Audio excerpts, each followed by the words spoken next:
Welcome back to the channel guys. आइए चालू करते हैं आज का कैसा रहा और कल का मार्केट।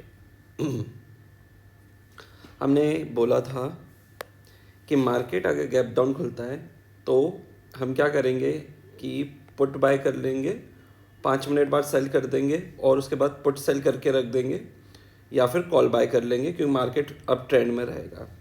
तो ये थोड़ा सा चेंजेस हो जाते हैं कि मार्केट गैप अप ओपन करा। जब मार्केट यहाँ पे ओपन करा हमने क्या करा था, सॉरी जहाँ पे भी ओपन करा हमने उसी टाइम कॉल बाय कर लिया था। ठीक है, क्योंकि मार्केट में सुबह से ही ये दिख रहा था कि पॉजिटिव नोट पे चल रहा है मार्केट, और जैसे ही हमने होल्ड करा तो आज आप देख सकते हैं मुझे जहाँ तक याद है 169 रुपीज़ पे हमारा बाइंग था और आज उसका क्लोजिंग शायद 452 पे था।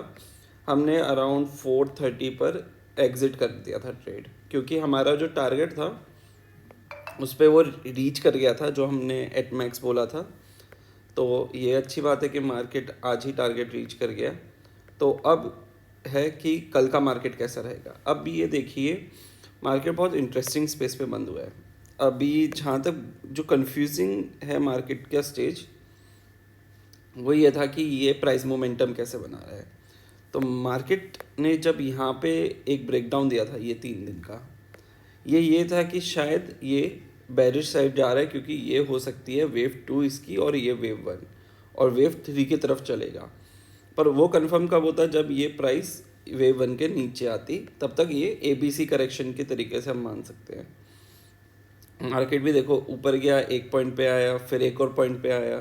तो मार्केट इसी लेवल को बहुत बार टच कर चुका है। ये थोड़ा फ्यूचर में अगर एक और बार मार्केट अगर यहीं से बाई चांस रिवर्स खा रहा है तो फिर ये इसको ब्रेक कर सकता है, बहुत चांसेस रहेंगे, बट जो होगा देखी जाएगी। आज की डेट में मार्केट ने बहुत स्ट्रॉन्ग कैंडल दिखाई है। मैं कैंडल स्टिक्स पे चले जाता हूँ। इतना ब्यूटीफुल कैंडल बनाया है, मतलब इससे ज़्यादा बुलिश मोमेंटम क्या ही होगा। इसने कितना लास्ट, मतलब कल का पूरा नेगेटिविटी आज खा गया ये पूरी कैंडल। अगर आप ये देखोगे यहाँ से लेके अगर यहाँ तक मैं इसको इमेजिन करूँ कि ये पूरी एक नेगेटिव कैंडल होती, तो आज इसने यहाँ से लेके यहाँ तक पूरी कैंडल बनाई है। तो इक्वल कैंडल बनी है 2 दिन की, मतलब कल की नेगेटिविटी आज की पॉजिटिविटी कैंसिल आउट हो गई। अब ये है कि मार्केट को अप ट्रेंड रहना है तो क्या क्या करना पड़ेगा। तो 15 मिनट के चार्ट पे चले जाता हूँ। देखिए मार्केट को करेक्ट करना है या आगे बढ़ना है तो वो कोई पैटर्न तो बनाएगा ही। अगर ये हमारा 0 है, ये 1 है और ये हमारा 2 है, या इसको भी हम 2 मान लेते हैं, कैसे भी हम ये भी सोचते हैं कि ये A हुआ, ये B हुआ और ये C हुआ, जो बहुत अच्छा सिनेरियो होगा हमारे उसमें। तो अब क्या हो सकता है, तो मार्केट में देखा जाए कि मार्केट एक बहुत लंबा मूव कर चुका है और जहाँ पे भी हमारे बायर्स थे वो 17,000 का लेवल डिफेंड कर रहे थे अपना।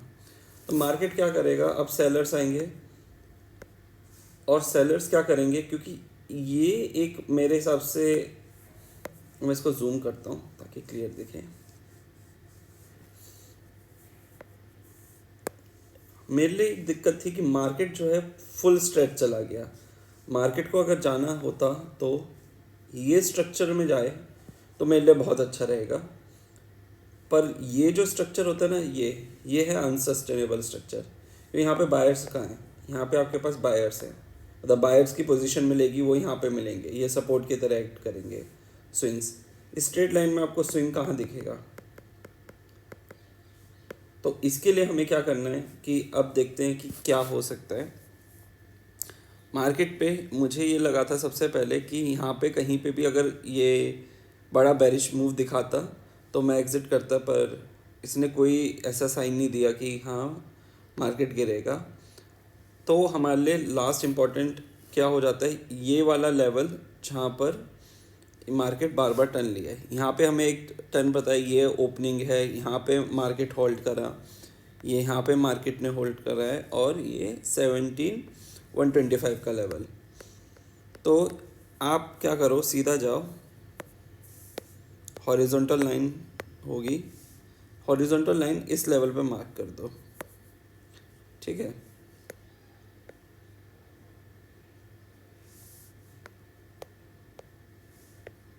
ये डबल हॉरिजॉन्टल लाइन आ गई। खैर, ये मेरे लिए एक क्या करेगा सपोर्ट की तरीके से मैं इसको देख रहा हूँ, ठीक है। सपोर्ट जोन नीचे ऊपर, मेरे लिए मेन है कि मेरा लॉन्ग व्यू क्या हो रहा है। जो बाय करते हैं उनके लिए ये दिक्कत होती है कि उनको पॉइंट चाहिए एकदम, हाँ इसी पॉइंट पे, ये क्या है। मेरे लिए क्या है कि थोड़ा सा ऊपर नीचे ये चल जाएगा, क्योंकि मैंने जो था, मेरी मेन पोजीशन क्या होती है, सेलिंग, ठीक है। अगर आप कॉल सेल करोगे तो इसका कॉल या पुट कुछ भी सेल करते हो, ठीक है, तो इसका मतलब क्या है कि हाँ मार्केट इस लगभग रेंज में होना चाहिए, उसके बाद का कोई दिक्कत नहीं है। तो इसी वजह से मेरे लिए एक आइडिया है कि हाँ ये लेवल्स जो हैं मेरे लिए सपोर्ट की तरह काम करेंगे। उसके अलावा कहीं एक अच्छा सपोर्ट नहीं मिल रहा है। अगर हम पीछे भी देखें, कहाँ है कोई ढंग का सपोर्ट बीच में। तो मार्केट के लिए क्या हो गया है, ऊपर रेजिस्टेंस तो है पर नीचे सपोर्ट सीधा यहाँ पर है। तो मार्केट के लिए एक बहुत बड़ा रेंज है गिरने चढ़ने के लिए, ठीक है। ये वाला लोग रेंज कहेंगे कि हाँ ये वाला रेंज जो है कहीं ना कहीं सपोर्ट की तरह काम करेगा क्योंकि इसे ब्रेक कर है। अरे भाई, अगर ये इतना ही इम्पोर्टेंट रेजिस्टेंस है तो यहाँ पे मार्केट ने कुछ क्यों नहीं करा। तो अगर इसको तोड़ दिया तो फिर कोई फ़ायदा ही नहीं ना इस सपोर्ट का। तो ये मैं डिनाई नहीं कर रहा कि ये बिल्कुल काम नहीं करेगा, करेगा, हो सकता है शायद आगे जाके करे या जो भी है, क्योंकि यहाँ पे मार्केट ने बहुत बार टर्न भी लिया है। अगर मैं इसको देखिए क्लोन करता हूँ और मार्केट में एक नैरो रेंज बनाता हूँ, ठीक है। आप ये देखेंगे इस नैरो रेंज पर मार्केट का काफ़ी बार टर्न लिया है और उसी नैरो रेंज पर ही मार्केट ने क्लोजिंग दी है, ठीक है। मेरे लिए तब भी ये सपोर्ट इतना इम्पोर्टेंट नहीं है जितना ये मेरे लिए एक रेजिस्टेंस की तरह एक्ट करेगा, ठीक है। अगर मुझे क्या लगता है कि मार्केट इतना ट्रेंड में है तो एट मैक्स कल क्या क्या सिनेरियो हो सकते हैं, हम सिनेरियोज की बात कर रहे हैं। मार्केट बहुत बड़ा गैप अप अगर ओपन हुआ तो क्या होता है कि बहुत सारे सेलर्स की पोजीशन बनी होगी इधर 17,000 क्या कहते हैं ये 461 की, ठीक है। आज हमने अपनी पोजीशन कवर करी थी जब मार्केट ने ये लेवल ब्रेक करा था, ठीक है। हम क्योंकि वही हमारा ट्रेलिंग स्टॉप लॉस एक तरीके से हिट हो गया, तो मतलब प्रॉफिट देके गया। हमारा एम था कि मार्केट आएगा ऊपर, पर इसको 2 ट्रेडिंग सेशन में आता तो सही रहता, डायरेक्ट पहुंचा तो ये ही एक रहता है। और उसका आप नतीजा भी देख रहे हो कि एकदम सीधी लाइन हुई है। तो अब क्या करना है, बहुत बड़ा गैप अप ओपन हुआ, पुट बाय कर लो 2 मिनट के लिए, ठीक है। आपको देख के चले जाएगा 500-600 रुपीज़ पर लॉट, वो बाय कर सकते हो, ठीक है। नीचे आएगा कैंडल होल्ड करेगा और या तो वो नीचे टूटता हुआ चले जाए, ठीक है। अगर ये टूटा तो बहुत नीचे जाएगा, नहीं तो अगर यहाँ पे बहुत देर होल्ड करा और फिर ऊपर की तरफ ब्रेकआउट देगा तो ये समझो कि ये मोमेंटम कंटिन्यू रहेगा ऊपर की तरफ से। पर मार्केट को अगर मूव करना है तो इतना बड़ा मूव दिया है तो एक मतलब साइडवेज मार्केट इसको देना चाहिए, कल बनना चाहिए इनसाइड कैंडल बड़े टाइम फ्रेम में। तो ये क्या करना चाहिए कि अगर ये कहीं ऐसी जगह खुलता है या तो ऊपर खुल के ये नीचे आ जाए फिर ये ऊपर जाए, तो कल क्या होगा, आप 9:20 पर कॉल और पुट एट द मनी का सेल कर सकते हैं 25% का स्टॉप लॉस लेकर, ठीक है। एक कंडीशन ये हो सकती है पर 9:20 पे, तो ये आपको एक अच्छा डिसेंट प्रॉफिट दे सकता है।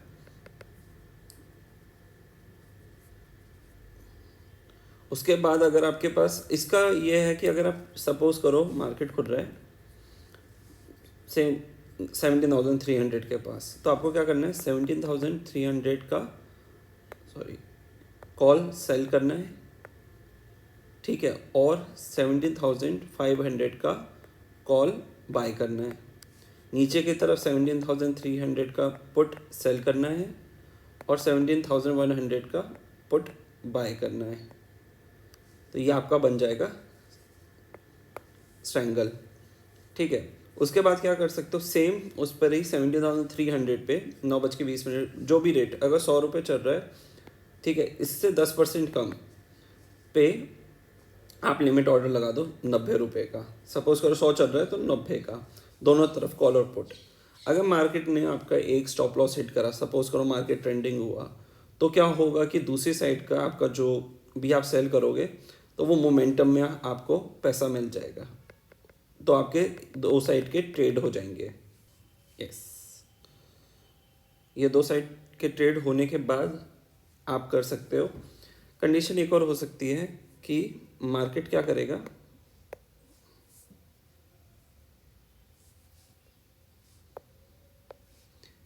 बहुत सारे जो हमारे प्लान्स होते हैं ना, वो हम तब करते हैं जब मार्केट क्या मोमेंटम दिखा रहा है, क्या मूड दिखा रहा है अपना, उस हिसाब से करते हैं। मुझे तब भी ये लगता है कि मार्केट अगर, सबसे बेस्ट ये होगा कि मार्केट हल्का सा ऊपर खुले, ठीक है, एकदम फ्लैट भी नहीं, हल्का सा ऊपर खुले, तो फिर मार्केट में आप एक और कॉल ले सकते हैं, ठीक है। बट वही है कि आप बहुत छोटे छोटे स्टॉप लॉस रखेगा क्योंकि मार्केट बहुत ज़्यादा मोमेंटम कर चुका है विदाउट एनी हॉल्ट, ठीक है। अगर ऊपर खुला हॉल्ट करके ऊपर जा रहा है तो बहुत बढ़िया, क्योंकि मार्केट को एक और स्ट्रक्चरल सपोर्ट मिल गया। तो वो हो गई हमारी दूसरी कंडीशन। तीसरी कंडीशन ये होती है कि अगर मार्केट इस स्विंग के नीचे 70,300 के नीचे कहीं ओपनिंग देता है, तब एक हम करेक्शन देख सकते हैं मार्केट में।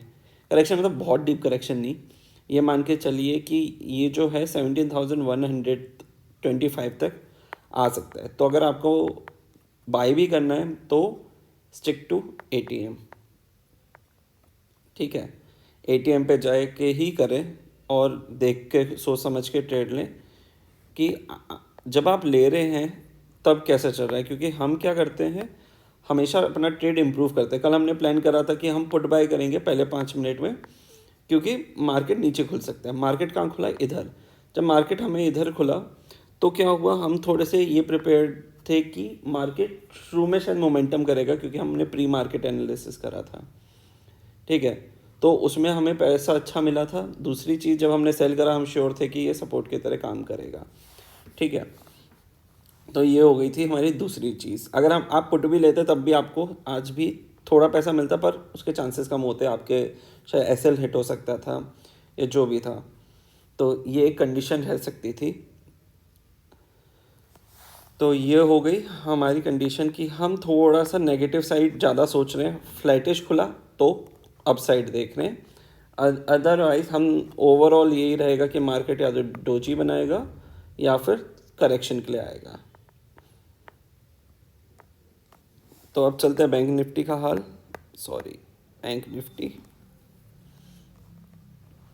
बैंक निफ्टी भी सेम हो रहा, नीचे गया ऊपर। आज जिन्होंने इसके नीचे ट्रेड करना चालू करा होगा उनके लिए तो एक फॉल्स ब्रेकआउट ही था, ठीक है। बैंक निफ्टी में मैं यही बोल सकता हूँ, सीधी चीज़ है कि आपको या तो आप वेव देखो या सिंपल सपोर्ट रेजिस्टेंस देखो। सबसे पहले सबसे सिंपल चीज़ सबसे बेस्ट होती है। आपने बनाया ये जोन, ठीक है। मार्केट को, बैंक निफ्टी को अगर बुलिश होना है तो वो क्या करेगा, इसके ऊपर जाना चाहिए 38,394 के ऊपर, ठीक है। मतलब कि इसको 200 पॉइंट 300 पॉइंट अपसाइड पहले ही ट्रैवल करना है, ठीक है। हो क्या सकता है कि निफ्टी थोड़ा गैप अप ओपन करे, पर ये जो है ये यहाँ पे ओपन करे, और क्योंकि यहाँ पर है तो इमीडिएट इसको क्या मिलेगा, रेजिस्टेंस। उसमें क्या हो जाएगा, फिर आ जाएगा इसके लिए सेलिंग के लिए, क्योंकि रेजिस्टेंस पे बायर प्रोबेबली, ठीक है, प्रोबेबिलिटी के हिसाब से जो बायर्स है वो पोजीशन नहीं बनाएंगे, मोस्टली सेलर्स बनाते हैं। तो क्या हो सकता है कि मार्केट फिर नीचे आ सकता है, फिर ये ऊपर जा सकता है, और वही डोजी वाली कंडीशन। फिर मार्केट क्या करेगा, नेक्स्ट डे ऊपर बनाएगा, फिर ऊपर आएगा, और फ्राइडे को फिर हम अप मूव देख सकते हैं। जो हमने ओरिजिनल वो करा था कि फ्राइडे को अगर उस पोजीशन पर आ जाए तो हम पुट ले सकते हैं, अब हम रिकंसीडर करेंगे, क्योंकि निफ्टी बैंक निफ्टी ने फास्ट मोमेंटम करा है। जब भी कोई भी ट्रेड फास्ट मोमेंटम करता है तब हमें एक बार रिकंसीडर करना पड़ेगा अपने ट्रेड को, क्योंकि मैं ये एक्सपेक्ट कर रहा था कि जो पोजीशन आज बनी है वो अगर थर्सडे तक बनती, जिस लेवल पे मार्केट है वो थर्सडे तक बनता ना, तो बहुत, क्या कहूँ, फ्राइडे को प्रोबेबिलिटी भर जाती कि हम दोबारा पुट लेके बैठ जाते। ठीक है, स्मॉल क्वांटिटी में, पर हाँ हम पुट लेके बैठ जाते। पर मार्केट क्योंकि इतना फास्ट मूवमेंट कर रहा है, तो एक बार देखेंगे कि थर्सडे को कैसा हो रहेगा। अब चलते हैं अगले अपने स्टॉक्स की तरफ। इसको हम देखेंगे डेली टाइम फ्रेम में। निफ्टी अभी भी वो सप्लाई एरिया नहीं, सॉरी, इन्फोसिस अपना डिमांड एरिया नहीं तोड़ा है। वो बहुत बार इसी रेंज में है और यहाँ से हमेशा बाउंस बैक कर रहा है। ठीक है, तो होपफुली अगर पॉजिटिविटी रही मार्केट में, तो देखिए सीधी सी बात है, इंडेक्स क्या है, आपके स्टॉक्स का रिप्रेजेंटेशन है। इंडेक्स गिरेगा तो कहीं ना कहीं आपके स्टॉक्स पे अफेक्ट पड़ता है, क्योंकि वो मतलब एक पूरा रिलेशनशिप है इन दोनों के बीच का। ठीक है, इंडेक्स ऊपर जा रहा है और ये कहीं पॉजिटिव मूवमेंट दे रहा है, क्योंकि अगर आप देखेंगे तो है ये बेरिश फ्लैग मान लो या फिर करेक्शन वेव मान लो उसकी, पर बात क्या है, आज की कैंडल बहुत स्ट्रॉन्ग थी। ठीक है, और मार्केट में ये जो है जहाँ पे भी इसने दिया है वो एक, मैं ये कहूँगा रिवर्सल साइड है, क्योंकि सपोर्ट के पास अगर इतना स्ट्रॉन्ग कैंडल बन रहा है तो रिवर्स है। तो अभी हम शॉर्ट की तरफ नहीं देखेंगे, अभी हम बाई की तरफ नहीं देखेंगे, अभी हम सिंपल ये देखेंगे कि कल कैसी कैंडल बना रहा है। अगर कल ऊपर पॉजिटिव कैंडल बना दी और फिर उसके बाद ब्रेकआउट दिया तो फिर मार्केट ओवरऑल ऊपर जा सकता है, तो यहाँ पे आपको लॉन्ग पोजीशन बन सकती है। अभी अगर आप लोगे तो आपका स्टॉप लॉस बहुत नीचे है, तो दिक्कत हो जाएगी। ठीक है, फिर हम चलते हैं एल ने भी सेम वो करा। अभी ये देखिए एल का करेक्शन टाइम मैं बोलूँ ऑलमोस्ट पूरा होने वाला है, और इसी चक्कर में मुझे लग रहा है बहुत सारे उसमें वेव सी जो है कंप्लीट होने का टाइम आ गया है। तो वेव सी कंप्लीट होने का टाइम आ चुका है, तो फिर सीधी सी बात है कि ये तो यही है कि अब नई वेव्स का टाइम चालू होगा। तो अपनी पोजीशन सेल मत करिए, होल्ड करिए अगर आपने अब तक होल्ड करा है तो। ठीक है, मार्केट में फिर अब मूव देखने को मिल सकता है। सेम टेक है, इसने क्या करा, 2.618 के पास बुलिश पैटर्न दिया है। ये देखिए ये वाले तभी आपको फ़ायदा देंगे कि आप ये पॉइंट समझेंगे।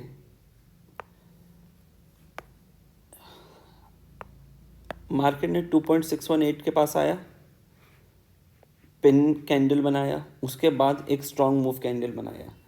ठीक है, इसको कहेंगे, इसको हम पूरा बुलिश पैटर्न बोलेंगे।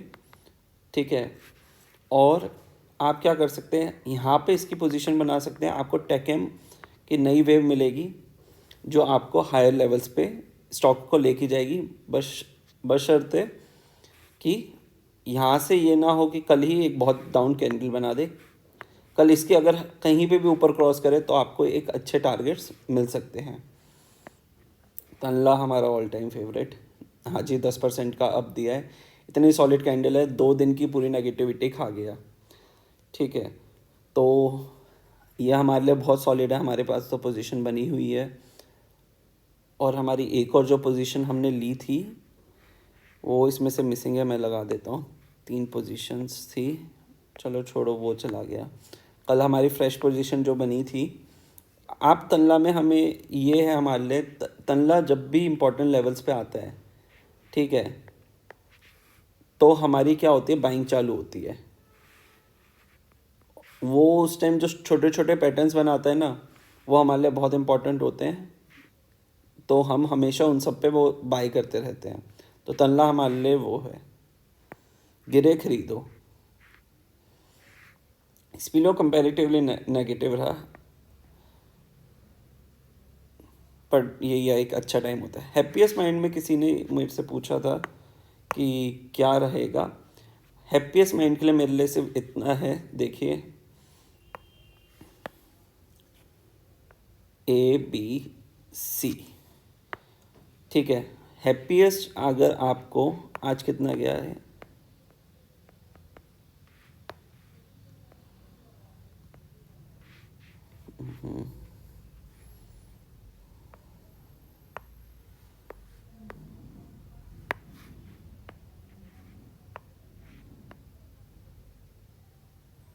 ठीक है, 1986 और मेरा 69 का था कि यहाँ पे अगर कोई मुझे रिवर्सल पैटर्न मिलेगा तो मैं इसको ले लूँगा, ठीक है। हैप्पीएस्ट माइंड मेरे लिए या तो सी लेवल पे है जो है 1969 पे, या फिर यहीं पे कोई मुझे अच्छा स्ट्रॉन्ग मोमेंटम दिखाए, ठीक है। अगर ये यहाँ पे स्ट्रॉन्ग मोमेंटम दिखा देता है तो मेरे लिए ये एक पॉजिटिव रहेगा। मुझे लग रहा है कि हैप्पीएस्ट माइंड ऊपर आएगा, फिर जब करेक्ट करने आएगा ना वो वाला टाइम होगा आपको अगर पोजीशन ऐड करना है तो।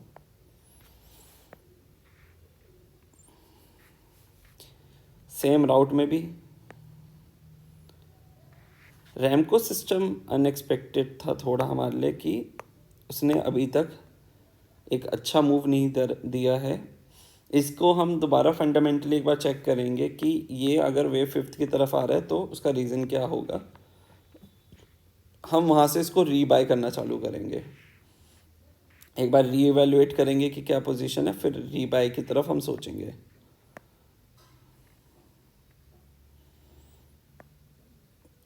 तो बेसिक तो यही थे हमारे। टाटा एलेक्सी बहुत अच्छा टाइम है लेने का, आप ले सकते हो। धनुका से हमने पोजीशन स्क्वायर ऑफ कर ली, हमें प्रॉफिट हो गया था, हमें लग रहा था शायद मोमेंटम नहीं देगा। अभी क्लीन में अभी हमने प्रॉफिट बुक कर रखा है। अभी हम केमिकल में हमारे पास HSCL है, ठीक है, वो ही हमारे पास एक अभी केमिकल रखा हुआ है। तत्व भी है और ये HSCL। क्लीन में हमने प्रॉफिट बुक करा था, अब री एंटर के लिए हम बस मोमेंट देख रहे हैं सही मोमेंट कब आएगा। अब आप देख सकते हो ये भी एक अच्छा पोजीशन है। दीपक नाइट्रेट में आप एंटर कर सकते हो, अच्छा स्टॉक है। थोड़ा पंप और ये पाइप सेक्टर से थोड़ा सा दूर रहिएगा क्योंकि बहुत नेगेटिविटी है। मुझे ये देखना पड़ेगा कि ये नेगेटिविटी क्यों है, कि मार्केट वॉल्यूम्स के साथ गिर रहा है पर वॉल्यूम्स के साथ बढ़ नहीं रहा, तो थोड़ा सा ये एक चिंता की बात है, स्पेशली ये थीम के लिए। सब में मोर और लेस यही हाल है, इतना स्ट्रॉन्ग नहीं आ रहा जितना बाकी सेक्टर आ रहे हैं। तो ये था दोस्तों, और तो अभी हमारे पास जितना है जिन पे हम वो करते हैं उसमें यही है। अजंता सोया के लिए भी हम लेवल्स देखेंगे, तो अगर कोई स्टॉक हो तो आप बता सकते हैं कमेंट्स में। Thank you.